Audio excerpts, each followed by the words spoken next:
Welcome back. We're going to do a really quick activity on intersectionality. I briefly touched on it in the last video, and what I want for us to do now is to really dive in and explore some examples of intersectionality.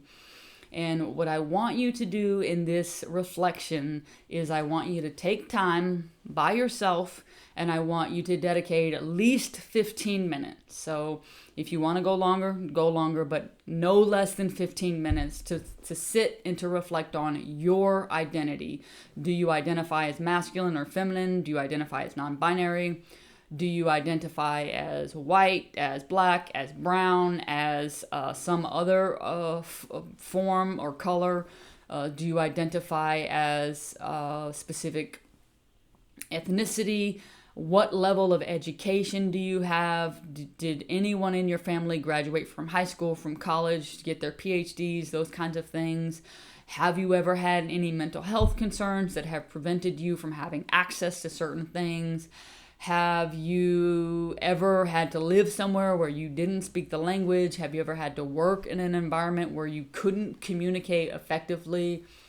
Have you ever had someone marginalize you specifically because of a unique physical characteristic, whether it is missing a limb, scars on your body, or any other form, right? Think about your marital status, think about your religion, think about your class, what do you do for work, think about your sexual orientation, think about your nationality, the specific cultures that you've been socialized in, and all of these different areas. And so I want you to think about, where are you in all of those categories?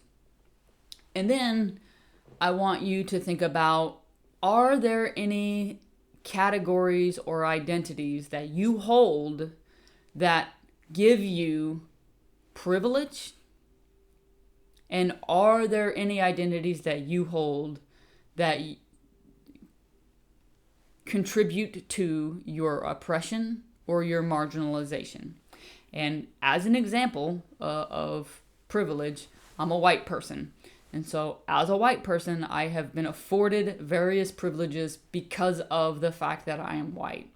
And as a non-binary person, I have been discriminated against because people don't understand my gender identity, and they oftentimes assume a sexual orientation based on my gender identity. And so what I want you to do is I want you to think, what are the identities that I have?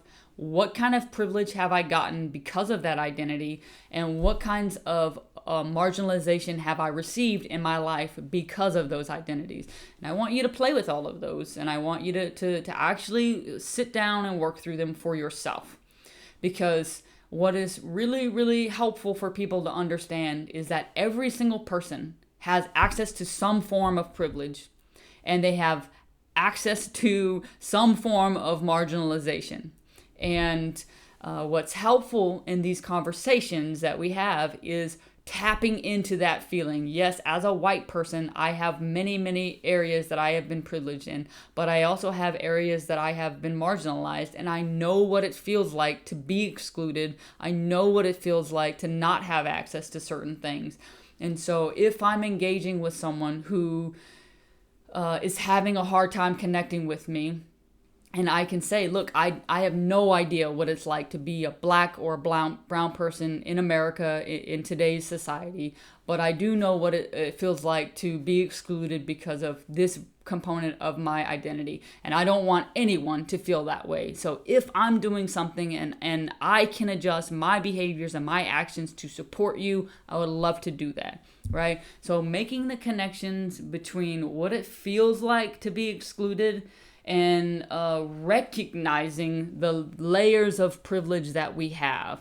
And so in that same conversation, I could say, I recognize as a white person, I have privileges that you don't. How can I use my privilege to your advantage? Right? And so I want you to think through some of these areas, and I want you to really be comfortable saying them out loud. I am privileged because of this, and I have been marginalized because of this. And that's going to become really important because the next thing that we're going to do is we're going to ask you to have conversations with people about this, right? So the second part of this activity is for you to talk about the other individuals in your lives, how they identify. So what are all of the identities that they hold, and what are the areas that they get privileged for, and what are the areas that they are marginalized for. And I want you to engage with people that you trust and that you feel comfortable having this conversation with. But at the same time, I want you to push your boundaries a little bit. And so if you are a white, non-binary person who identifies as queer, I do not want you to go and have a conversation with someone who is white, non-binary, and queer. I want you to go have a conversation with someone who is a person of color, who is straight, and who maybe has a different education or social economic background. Right? So it's, as much as you can, find someone who you know from visually interacting with them or having conversations with them, things that you know about them, and you trust them to have that conversation. Now, obviously, you always want to make sure you set yourself up for these conversations by saying, I'm taking this course on inclusive leadership and intersectionality. One of my assignments is to do this. Does that sound like something you might be interested in doing? And if so, when might we be able to do that? So giving them time to think about, do they want to do it? Yes or no? And if they do want to do it, giving them time to process, how are they going to show up to that conversation? Because especially if they're different than you in any of these identities, then it's going to be something that they're probably going to think twice about. Do I want to open up to this person in this way? And we want to give people the time and the space to be able to do that.